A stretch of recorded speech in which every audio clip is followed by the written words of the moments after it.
महर्षि विभंडक और उर्वशी की कथा बहुत समय पहले की बात है।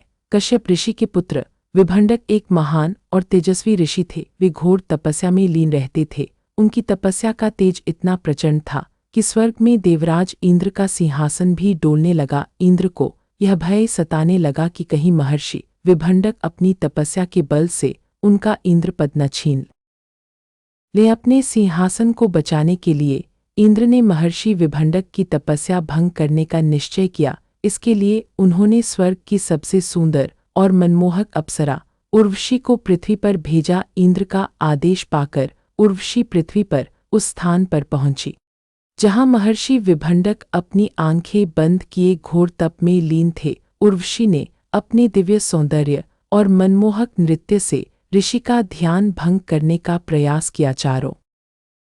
चारों ओर सुगंधित वातावरण बन गया, मधुर संगीत गूंजने लगा और उर्वशी के पायल की झंकार ने पूरे वन को मोहित कर लिया। महर्षि विभंडक एक महान तपस्वी थे, लेकिन उर्वशी का अलौकिक सौंदर्य और मोहक अदाएं देखकर क्षण भर के लिए उनका ध्यान भंग हो गया। उनकी समाधि टूट गई और उनकी आंखें खुल गईं। उर्वशी के अनुपम रूप को देखकर उनके मन में विकार उत्पन्न हुआ और उनका वीर्य स्खलित हो गया। हालांकि महर्षि का तप पूरी तरह से भंग नहीं हुआ। उन्हें तुरंत ही इंद्र की इस चाल का आभास हो गया और वे क्रोधित हो गए, लेकिन जो होना था वह हो चुका था।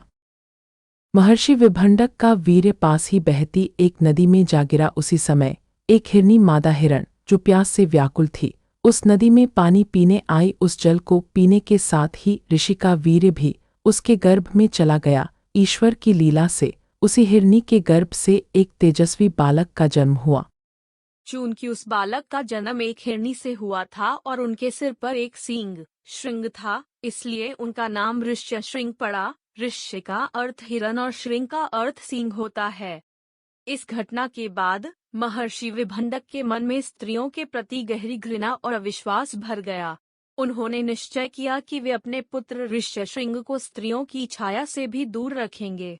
इसीलिए उन्होंने अपने पुत्र का पालन पोषण एक ऐसे निर्जन वन में किया जहां दूर दूर तक किसी स्त्री का कोई अस्तित्व ही नहीं था। इस प्रकार उर्वशी सीधे तौर पर महर्षि विभंडक की पत्नी तो नहीं बनी, लेकिन उनकी वजह से ही महर्षि का ध्यान भंग हुआ और उनके तेजस्वी पुत्र ऋष्यशृंग का जन्म हुआ, जिन्होंने आगे चलकर राजा दशरथ के लिए पुत्र कामेष्टि यज्ञ किया था, जिसके फलस्वरूप श्री राम, भरत, लक्ष्मण और शत्रुघ्न का जन्म हुआ। इसी प्रकार की वीडियो देखने के लिए हमारे चैनल को सब्सक्राइब करें।